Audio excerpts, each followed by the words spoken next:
I had a fling with a woman I met on a hiking trip deep in the mountains. It was the first day we met. It was also the first day of a nightmare. We'd spent over 6 grueling hours trekking along rugged mountain trails, our bodies aching and drained. Just when we thought we'd set up camp, the guide insisted we push further, to the summit. At the time, it felt like madness. But as dusk settled in, we realized he'd made the right call. We were on the Pacific Crest Trail, one of the most punishing routes in the West, winding through deserts, dense forests, and soaring peaks. From up high, surrounded by endless mountain silhouettes and a sky littered with stardust, everything felt surreal. It was breathtaking, romantic, even. The exhaustion of the day melted into something almost sacred in that moment. Our guide pulled out a bottle of homemade wine and a worn-out travel guitar. He strummed a song he'd written himself, a gritty, tongue-in-cheek tune called "There Are No Good People in This World." We sat around in a loose circle, passing the bottle, singing along under the stars, letting the weight of everyday life drift off into the night air. Eventually, one by one, we turned in for the night, retreating to our tents. That's when she came. She quietly unzipped my tent, slipping in without a word. A heady scent followed her inside, sweet, mysterious, completely out of place in the wild. She must have just sprayed perfume. It is impossible for her to still have any fragrance on her body after a long day's journey. "Are you asleep?" she asked softly, sitting next to me. Whatever trace of sleepiness I had vanished instantly. I sat up, looking straight at her. There were 8 of us on the trip, 5 men, 3 women, and she stood out from the rest. Slender face, delicate features, a dusty pink baseball cap pulled low over her brow, it gave her an air of youthful mystery. Her long, lean legs were wrapped in tight jeans, and the way her skin peeked out just slightly at the ankles, it was the kind of detail that lingered in your mind without you even realizing. But what really set her apart was her voice. She could sing, beautifully. Still, I knew all of us were just strangers, thrown together by this one trip. Nothing more. No stories beyond the trail, no promises, no future. That's how these things go. So I didn't think too much of it. I just appreciated the view. Hiking alongside a beautiful woman makes the scenery even more breathtaking, that's all. I never imagined she'd be the one to sit beside me now, her silhouette soft under the dim glow of my lantern. "You interested?" she asked. "In what?" My heart was pounding. I already knew what she meant, some part of me had known the moment she stepped inside, but I hesitated to let the thought take shape. She took off her hat and shook out her hair. The air between us shifted, turning strangely tender. "Keep hesitating, and you'll miss your chance," she said, sliding a little closer. Her eyes were wide and bright, like the stars scattered across the sky above us. "I don't know, the tents are pretty close," I said, but I wasn't really resisting. I couldn't pretend I didn't feel the pull. I wasn't some saint, untouched by temptation. "Come stargazing with me," she whispered, her breath warm against my ear. "There's a little hill just behind your tent." Then she smiled, calm, playful, and slipped out through the tent flap. I wanted to stay rational. I tried. But my mind was already spiraling. A remote mountain ridge. A fleeting connection. Nothing but the wild and the moment. We didn't even know each other's names. I unzipped my sleeping bag, crawled out quietly, and followed her into the night. The campsite was quiet, wrapped in the silver stillness of a moonlit night. Stars stretched across the sky like scattered diamonds, casting a pale, almost ethereal light over everything. Guided by the moonlight, I walked toward the back of the tent area. Just as she'd said, there was a gentle slope behind the campsite. She was already there, half reclined on the grass, a small lantern glowing softly beside her, eyes fixed on the vast night sky. The scene was breathtaking. Unreal. I glanced back. The slope perfectly blocked the view from camp. Far enough to be alone, yet close enough to feel like we hadn't vanished into the wilderness. I didn't know what I was doing, really. But I moved with an ease that surprised me, like instinct had taken over. I walked toward her. As I got closer, I noticed that just beyond the slope, only a few feet ahead, was a sheer cliff. I could faintly hear the sound of water rushing far below, probably a hidden stream at the base. "It's beautiful," she whispered the moment I sat down, curling gently into my arms. "I've never seen a sky like this." Neither of us hesitated after that. I slid an arm around her shoulder, my hand naturally falling to her chest. She didn't flinch. It felt like we'd known each other forever, like a couple deep in love sharing an intimate moment under the stars. Our words were simple, barely necessary, our bodies spoke louder. The cool mountain breeze carried a heavy charge of something electric, something primal. It stirred the hunger inside us, stripping away hesitation. The moment our lips touched, I gave in completely. Screw love. Screw commitment. Life's too damn short, why not surrender, just this once? We burned fast and hot, like dry tinder catching flame. She didn't hold back. In the heat of it all, her body moved wildly beneath mine, uninhibited, while I cast off any trace of nervousness and let instinct take the reins. For once, I wasn't thinking. I was just alive, reckless, and free. Afterward, we lay side by side, letting the cool mountain breeze slip through the spaces between our bodies. Maybe this is the only time in my life I'll ever come to a place like this, she murmured softly. I don't have any regrets now. I let out a wry laugh. Hold off on the deep reflections, I've got some bad news for you. She turned to me, alarm flashing in her eyes as she glanced around. Don't scare me. I pointed toward the cliff edge. You got a little too carried away, your phone fell off the cliff. What? She bolted upright and rushed toward the cliff, but I grabbed her arm and pulled her back into my arms. Too dangerous. We'll check in the morning if you want, but honestly, don't get your hopes up. Even if we find it, it's probably shattered. She shot me a disappointed look and shrugged with a helpless sigh. No phone's gonna be a real pain. You've still got me, I joked, trying to lighten the mood. But she had already stood up and started getting dressed. Then she glanced down at me, her gaze suddenly cooler, her tone matter-of-fact. It was just a fling. You don't need to take any responsibility. At dawn, the trip leader went around waking everyone, saying today's trail wouldn't be too long, so we could take our time and enjoy the scenery. She raised her hand and said timidly that she dropped her cell phone off the cliff when she went to the toilet last night and wanted to go down the mountain to look for it. Such impromptu changes always give the team leader a headache. Sure enough, as soon as she finished speaking, the team leader frowned. Fortunately, the guide said the trail down wasn't too difficult. The only catch was the stream running beneath the cliff. If the phone hadn't been smashed by the fall, there was still a good chance it had been swept away by the current. Finding it, he warned, was unlikely. Still, he was willing to lead a detour down to try. The rest of the group could continue on the planned route, and we'd meet up at the next village. The moment I heard that, I quickly volunteered to go along. 3 people are better than 2, I offered. Easier to look out for each other. The trip leader agreed. So we split into 2 groups, the guide took her and me down the back trail toward the base of the cliff, while the rest continued on with the leader. She looked at me then, not grateful, not resentful. Just complicated. Still, even in that ambiguous silence, I couldn't help but notice her again, her face, her figure. Out here in the middle of nowhere, she looked like something out of a dream. There was something almost otherworldly about her, like she didn't quite belong in this rugged wilderness.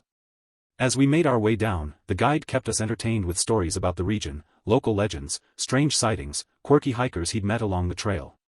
Time slipped by, and before we realized it, over an hour had passed.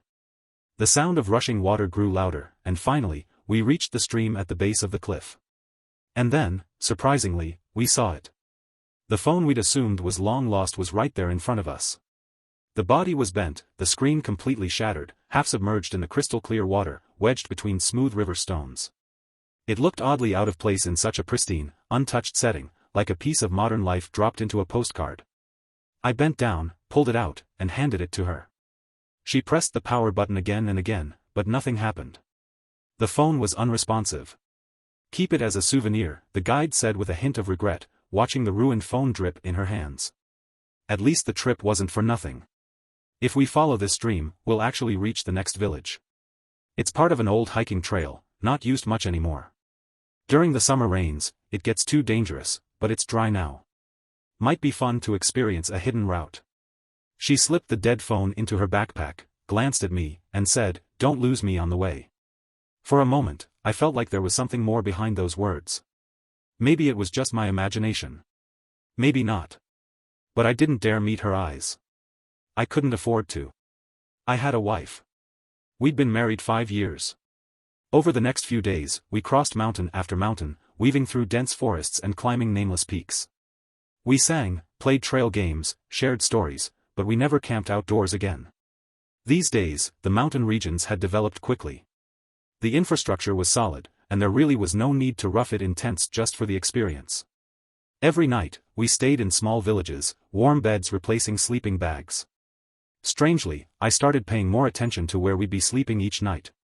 I'd never cared much before, but now, every time the leader announced our next lodging spot, I felt an odd twinge of disappointment, like I was hoping for something that never came. Aside from learning her name, Anna, during one check-in at a guest house, we barely spoke again. No lingering glances, no secret detours. Just two hikers on the same trail. 4 days later, we reached the end of our journey, a small town near the Mexican border. That was our final stop. The trip leader arranged a farewell lunch to mark the end of the hike. After the meal, we'd all go our separate ways, some catching flights, some staying behind, some already planning their next adventure. Everyone was buzzing with energy, swapping stories, laughing about blisters and missteps, reflecting on what the trail had meant to them.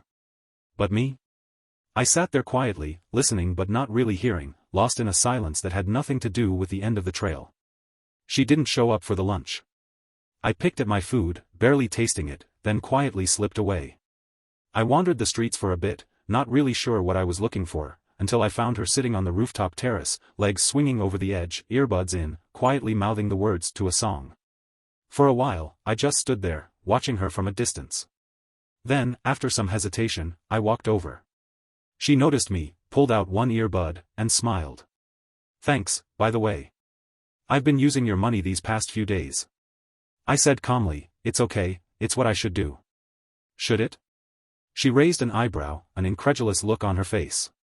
"That's what you should do to your wife, but what does it mean to me?" She knew. She knew I was married. Shame burned in my chest. "I saw the photo in your wallet," she said, almost offhandedly. "She's beautiful." Then she glanced at my hand. "And there's a ring mark on your finger. Subtle, but there." I gave a weak smile, not sure what to say. "What's wrong?" she asked, eyes fixed on mine. "Feeling guilty now? For her, or for me?" "Don't ask me that," I muttered, sitting down beside her on the railing, no longer pretending. "I only see her once every 4 months," I said quietly. "And even then, never more than 48 hours at a time.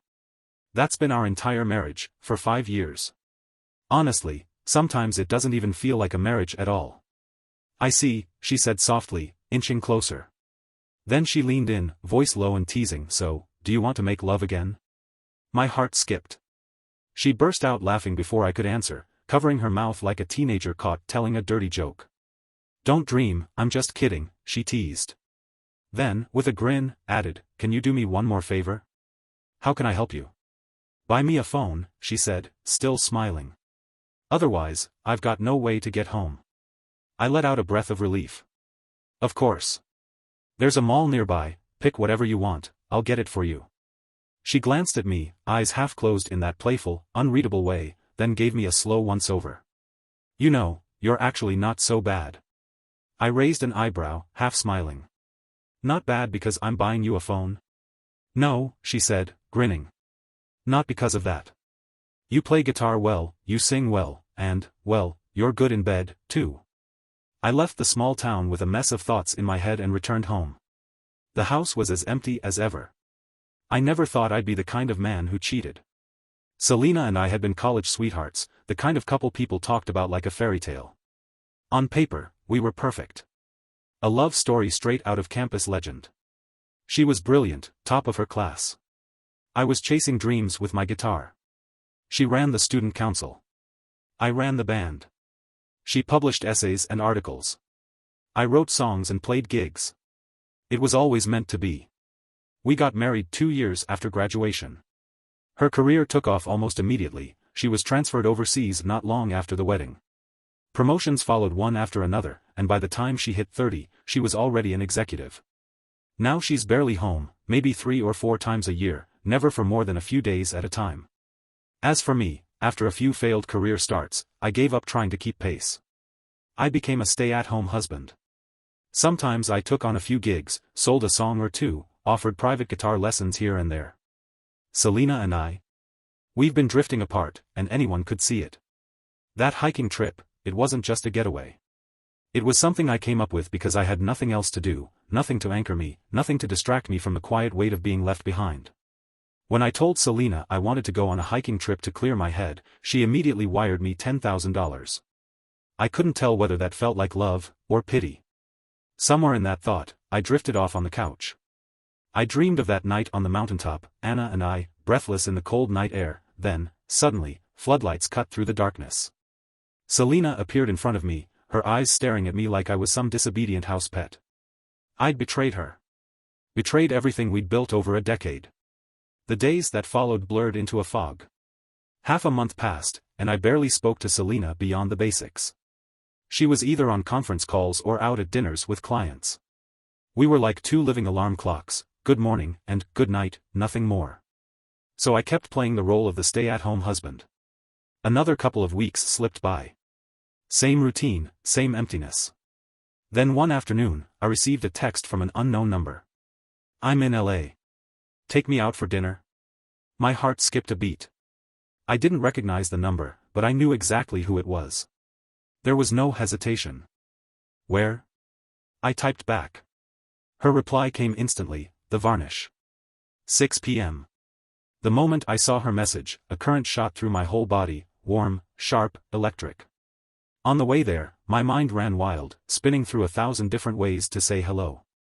I didn't want to seem too eager, but I didn't want to come off cold, either. Maybe if I played it right, I could still leave her just a little charmed. Just a little intrigued. My heart was pounding as I reached the private booth door. I pushed it open slowly. It was only halfway open when I saw her. She'd cut her hair short, soft waves brushing just over her shoulders, framing her face with effortless elegance. Oversized pink earrings dangled all the way down to her collarbones, catching the dim light with every movement. A strapless top clung to her figure, paired with a leather mini skirt so short it barely skimmed her thighs. Her legs were hugged by knee-high boots, completing the look like she'd walked straight out of a fashion magazine. She was no longer that girl I met in the mountains, she was a queen, unapologetically bold and magnetic. I stepped in, ready to speak, then froze. My mood dropped straight into a pit. There was a man sitting close beside her. Young, striking, athletic. His body leaned in toward hers, his lips near her ear as he said something that made Anna burst out laughing, her head tossing back in delight. I stood there, unsure if I should even take another step. "You are finally here," she said brightly when she finally noticed me, like we were old friends catching up after years apart. "Let me introduce you," she said with a smooth, casual grace. "This is George, we met during a hiking trip. And this is Alan, he's a good friend." Alan stood up and offered me a handshake, smiling politely. "Hi, I'm Alan," he said, his English a little rough around the edges. "Sorry, my English not so good," he added, "I work at OAP. I came to the US for a training program." I froze for half a second. OAP, that was Selena's company. I forced a smile. "OAP? Of course. Huge global firm, very impressive. I've heard their executives are famously young and sharp." Alan lit up. "Yes. Our youngest VP is under 30, and she's a woman. Really impressive." My chest tightened. There was no doubt who he meant, Selena. Feigning interest, I nodded. "Oh? Have you met her? What's she like, this impressive young executive?" Alan raised a thumb, his tone suddenly earnest. "Yeah, she's beautiful, no doubt. But that's not the point. She's the most incredible professional woman I've ever met, sharp, dedicated, humble, and genuinely kind to everyone. Honestly, every man who's met her ends up completely in awe of her." I nodded, offering a low whistle of admiration, but inside, my emotions twisted into something tangled and sharp. Of course I knew Selena was exceptional. But hearing it from another man, especially while I was still carrying the weight of what I'd done, hit harder than I expected. "Some of our friends aren't here yet. Make yourself comfortable," Anna said, gesturing toward an empty seat in the corner. Then she turned back to Alan like I wasn't even there. The two of them were practically glued together, hands intertwined, legs pressed close, whispering with lips nearly touching. I sat in silence, dazed and a little hollow. I must have looked pathetic. Here I was, clinging to the memory of a one-night stand, while she clearly hadn't thought twice about it. And yet, why had she invited me at all? Just to sit in the corner like some awkward extra? I stared blankly ahead, lost in my own thoughts, until I realized Anna had moved again, this time, sliding right next to me. "Miss me?" she whispered, warm breath brushing my ear. I glanced at Alan. He was scrolling through his phone, utterly unbothered. And for a second, a bizarre thought flickered through my mind: was I just one of many she'd invited here? All former flings called together like some twisted little reunion? Say something, she teased, leaning in with a devilish smile. Did you miss me? Something in me snapped. I decided, screw it. Pretty sure I'm not the only one who misses you, I said flatly. Oh? Are you jealous now? Yeah, I am, I said without flinching.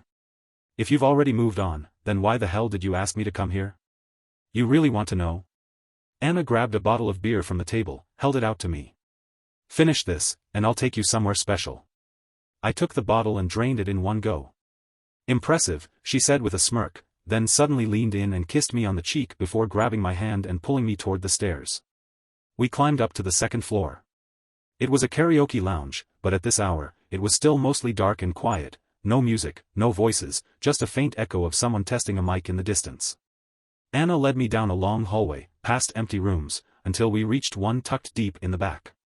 She pushed the door open, pulled me inside, and shut it behind us.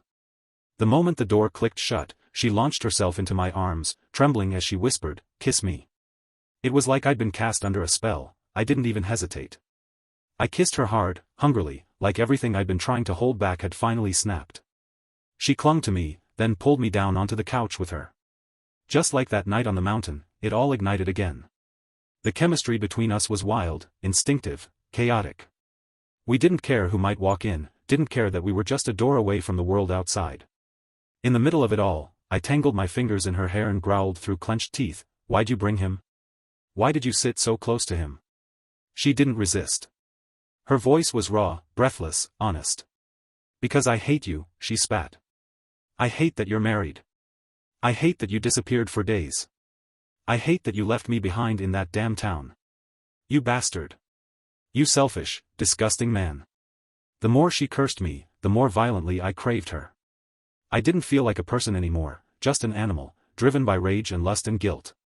God knows how long we stayed like that, until our bodies gave out, collapsed in exhaustion, tangled together on the couch, breathless, silent. "What are you thinking about?" she asked softly. I didn't want to lie to her. I was thinking, maybe this is what real life feels like. She didn't say anything. Just rested her head on my shoulder and wrapped her arms tighter around mine. 10 years ago, back on campus, Selena used to hold me like that. That was how she showed her love. But time changes everything. And in that moment, I wasn't thinking about then, I was thinking about Anna. About the heat, the chaos, the fire. About how alive I felt in the wreckage of my self-control. "I should go," I said eventually. "Didn't you say more friends were coming?" "No," she smirked. "I just said that to mess with you. What about the guy downstairs? Shouldn't you at least say goodbye?" She burst into laughter. "You didn't even notice, did you? That wasn't a guy, she's a girl." I stared at her, stunned, completely speechless. "I'm leaving in a few days," she said suddenly. I knew what she meant. "Don't overthink it," she added quickly. "I'm not asking for anything. Just like before, no strings, no expectations." But I knew better. Whether she wanted to admit it or not, something had changed. And deep down, I knew something had to change for me, too. I went home in the early hours of the morning and climbed into the bed Selena and I once shared. 10 years of love, and I couldn't hold on to it anymore, not because of anyone else, but because I'd already destroyed it myself. I pulled out my phone. "Let's get a divorce. I don't want anything." I didn't expect her to respond right away, but almost instantly, my phone lit up with a call. It was past 2 a.m. Selena always went to bed by 11. I must have woken her. She didn't yell. She didn't cry. She just asked, calmly, what was going on. I had no answer. Nothing I could say would justify what I'd done. She stayed silent for a moment. Then she said she'd be flying back in 5 days. Always composed. Always poised. No matter what happened, Selena never lost that icy, untouchable calm. And I was tired of it. So damn tired. Half asleep, half awake, I opened my eyes to find it was already late afternoon. I reached for my phone. Nothing from Selena. No texts. No calls. No questions. No anger. Just silence. Anna, on the other hand, had sent a flurry of messages, long, short, scattered throughout the night. The last one simply read, "I want to see you." I sent her my home address. She showed up in less than 30 minutes. At the door, we kissed like an old married couple reunited after years apart. I handed her a pair of slippers. She looped her arms around my neck.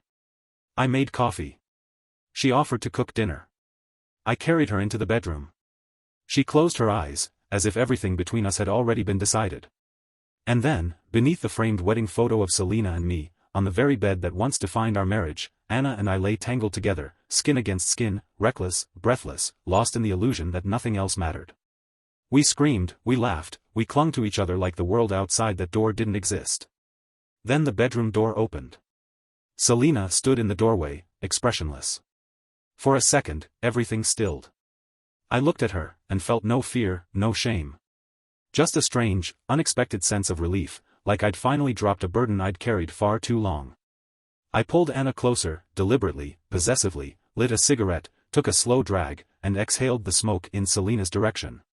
She'd always hated that, smoking in the house, especially in the bedroom.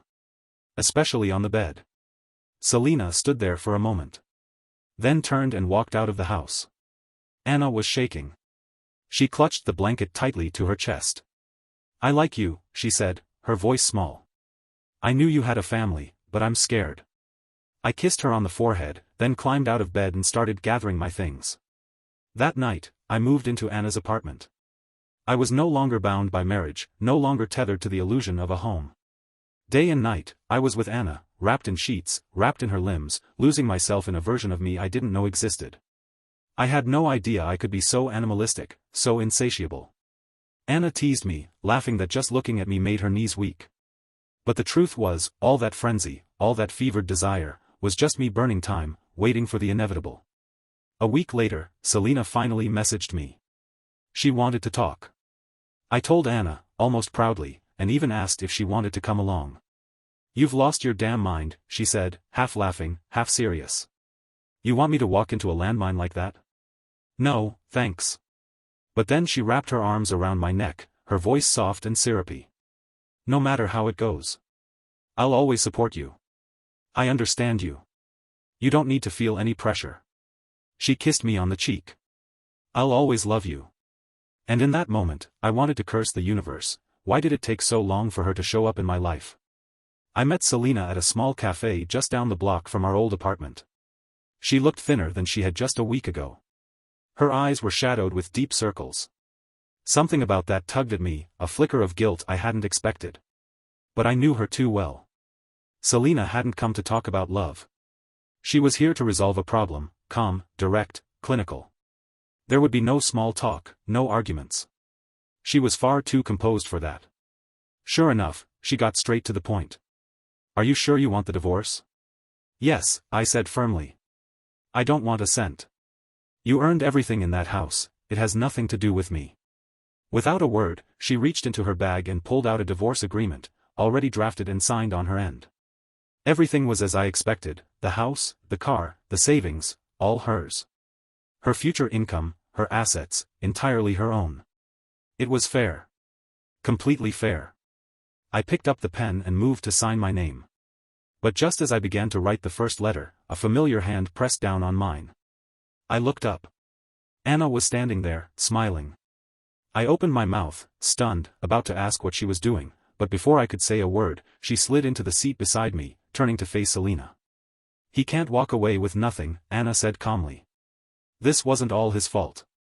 In fact, I'd argue you're the one who bears most of the responsibility."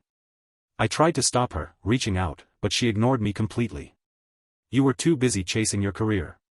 You barely came home. You turned your marriage into a cold, distant arrangement. The fact that he endured 5 years like that makes him a better man than most. If anything, you're the one who doesn't deserve a dime." Selena stared at Anna, her gaze sharp, expression unreadable. She said nothing. "Oh, right, forgot to introduce myself." Anna extended a hand toward her. "I'm Anna. Henry's fiancée." I looked at Selena, trying to communicate through my eyes. I didn't invite her. I didn't know she was coming. I really was willing to walk away with nothing. But my body refused to move. My hand still rested on the pen, frozen, like it had turned to stone. Time stood still. Then finally, Selina exhaled a long, quiet breath. "Fine," she said. "We'll split everything 50-50. I'll have the lawyer send over a revised agreement. I hope the two of you are very happy." And with that, she stood and walked away, no drama, no outburst. Just silence and the echo of her heels on the floor. I watched her go, watched the woman I'd loved for 10 years vanish into the distance like a stranger. Anna turned to me with a triumphant smile, her voice full of pride. "You're free now." Somewhere in the haze of that moment, reality hit me. Selina's income over the past 5 years had been substantial. With the property value increase, our shared assets were worth close to $8 or $9 million. Just like that, I was walking away with nearly $4 million. I hadn't expected that. Before I could fully process anything, Anna's lips pressed against mine again, her scent enveloping me, intoxicating, familiar, almost enough to drown out the storm in my mind. In that moment, she felt like a gift more valuable than $4 million. But I pulled back. "Who's Henry?" I asked, breathless. "Does it matter?" she said, her voice soft, seductive. "We love each other. We're together now. Isn't that enough?" She leaned in again, trying to kiss me, but this time I pushed her away more firmly. "No," I said. "Selina doesn't let go easily. If you're going to throw that name around, Henry, then I need to know who he really is." Anna stared at me for a moment, then tilted her head. "Do you love me?" she asked. "Tell me the truth.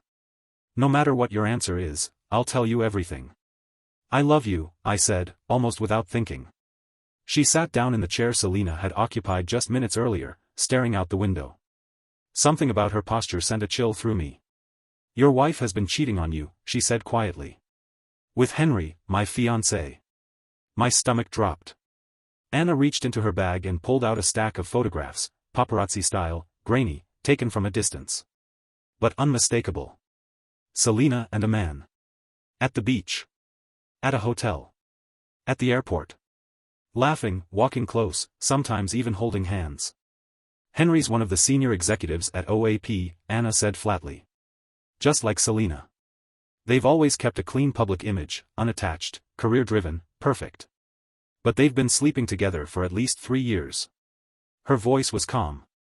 Too calm. The perfect woman at OAP. The perfect man at OAP.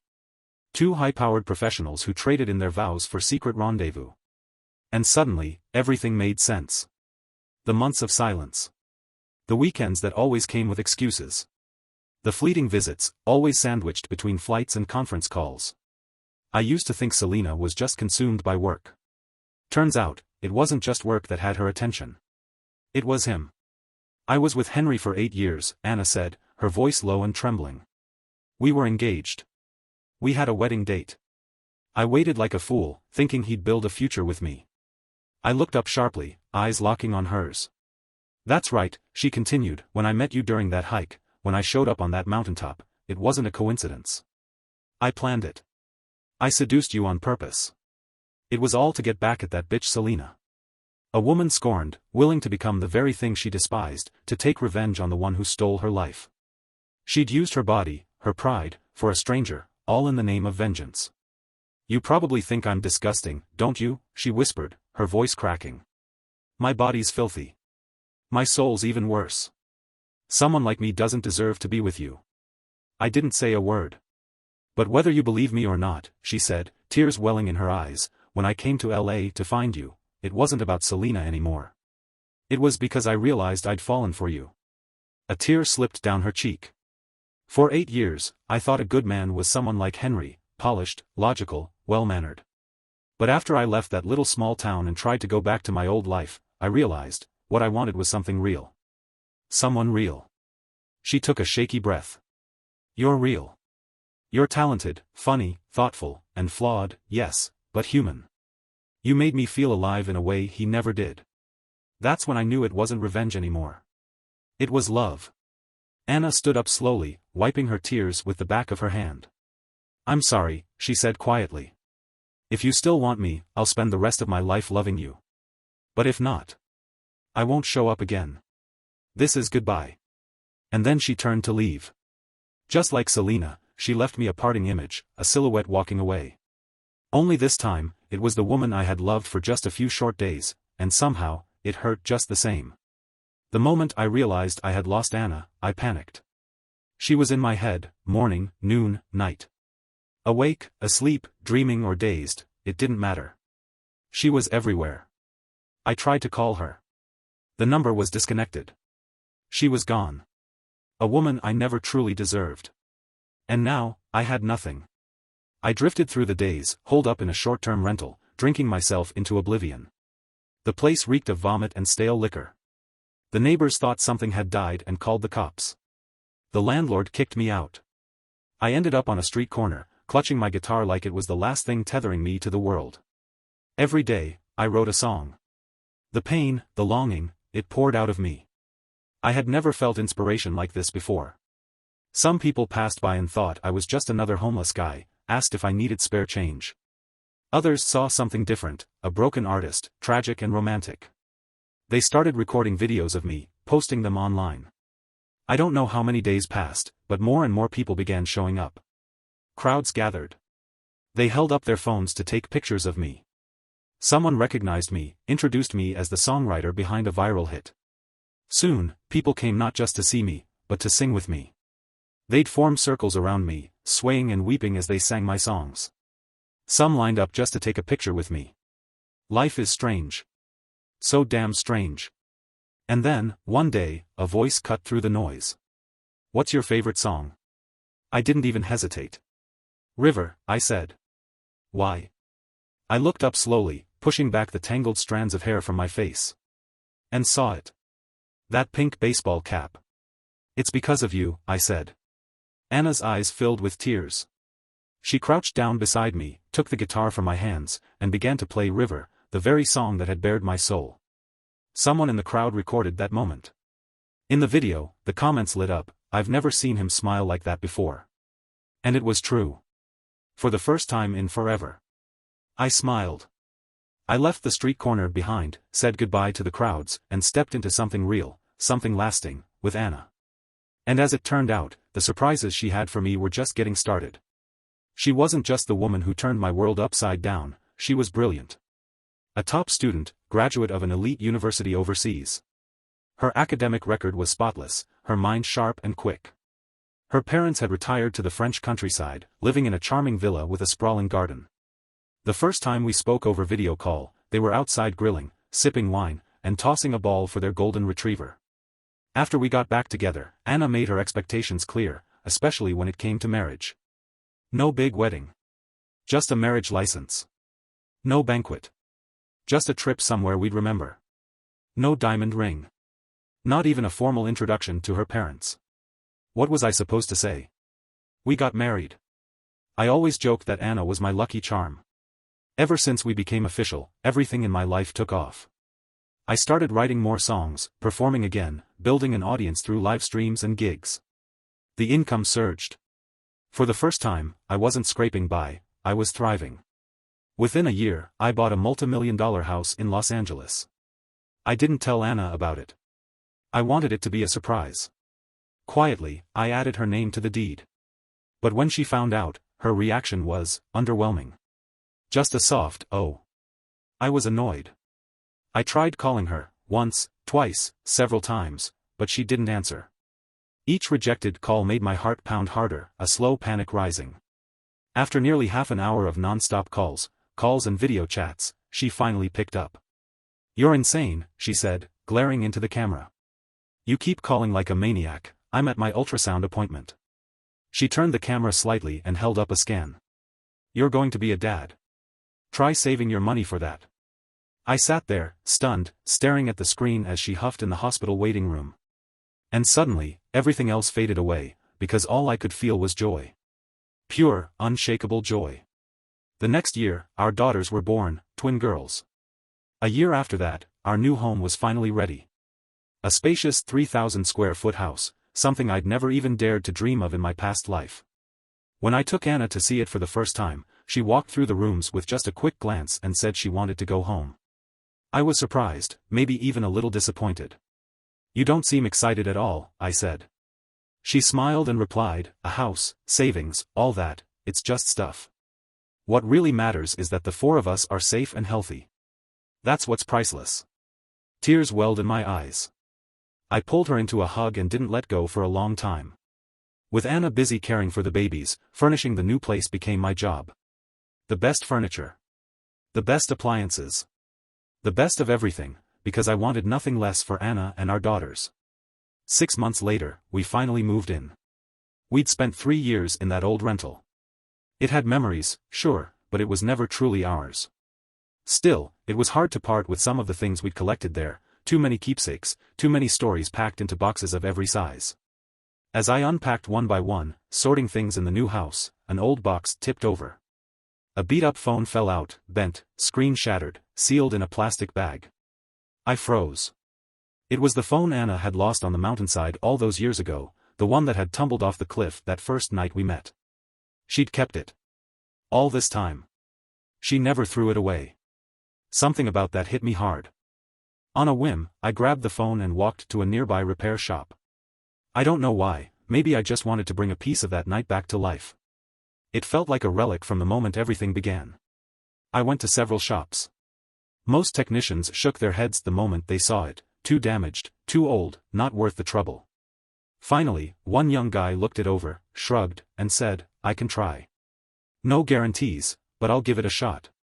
I told the guy, I don't need it fully repaired. Just get it to power on. It doesn't even have to look like a phone. He inspected it from every angle, flipping it over, tapping along the damaged frame. Battery's not gonna fit inside, he said.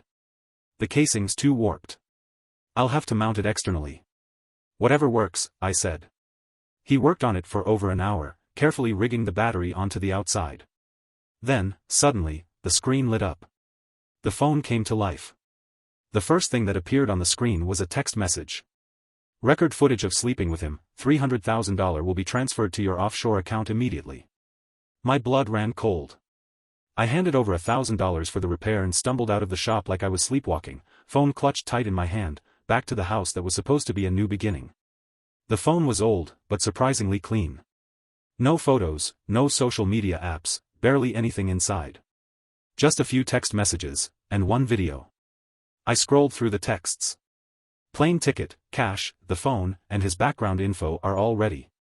Once you're back in the country, stage a casual encounter. Get him to cheat. Once it's done, you'll receive $300,000. When it's completely wrapped up, the final $300,000 will be transferred. Make sure you film everything, start to finish. His face must be clearly visible. How's the progress? The hiking trip idea was smart.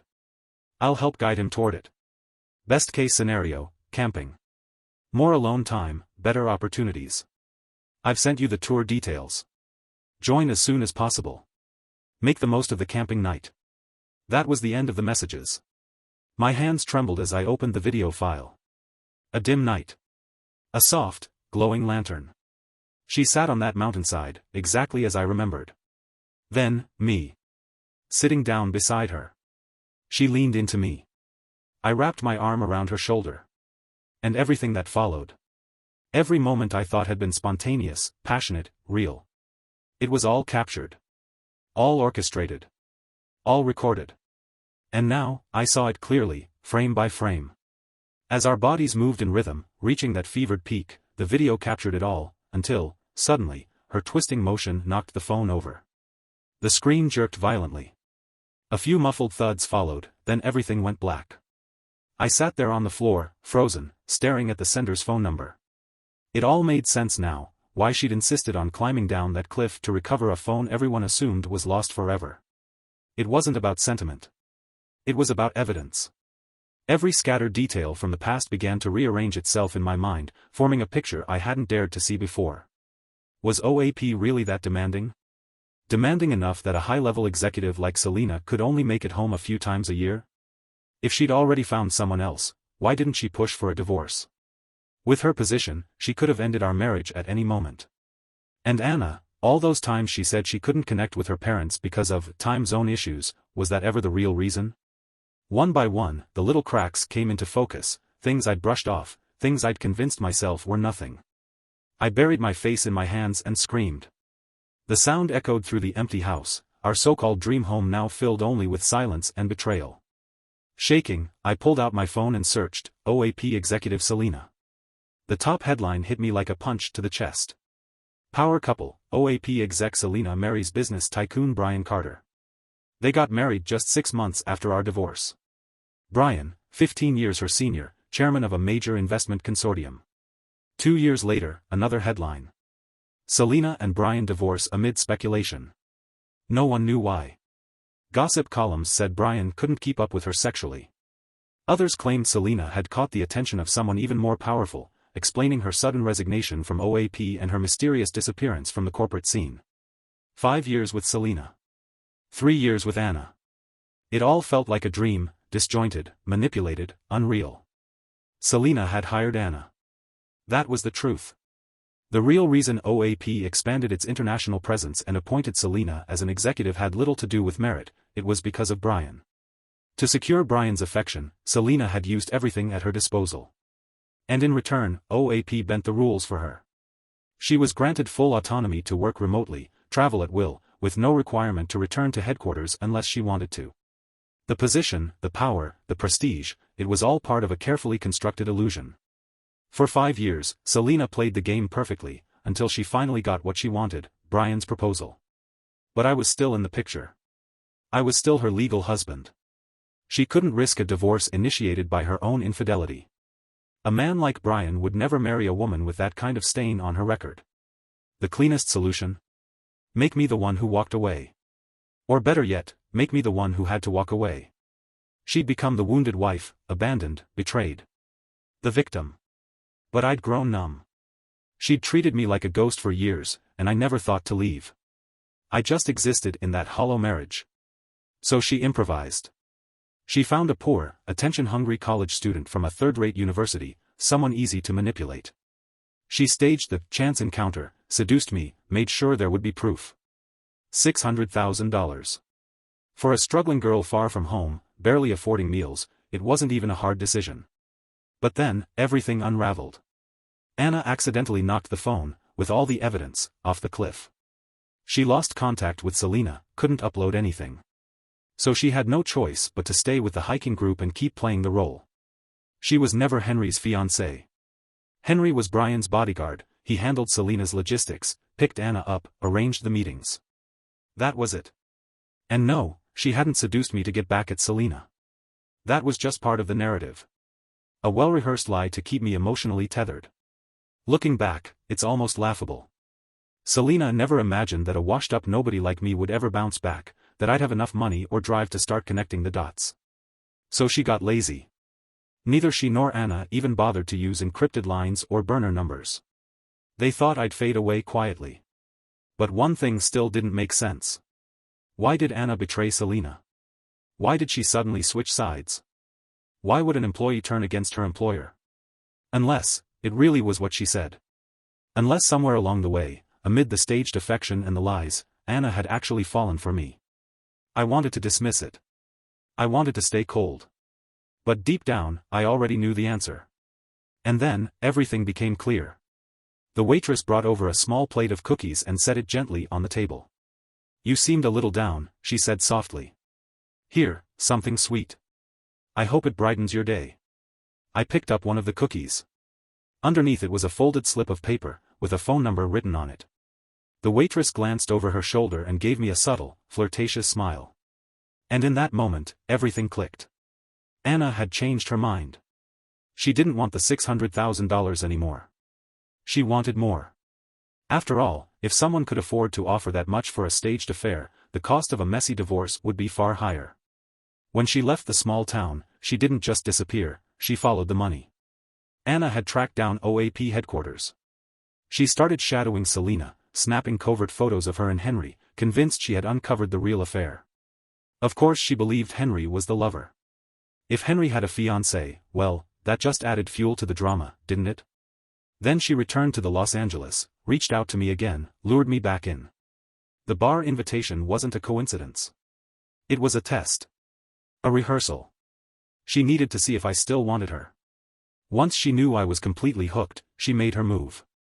She flipped sides. She helped push the divorce into a full asset split. She got me, emotionally, physically, and she got my money, too. Her stories weren't all lies. She really had studied abroad.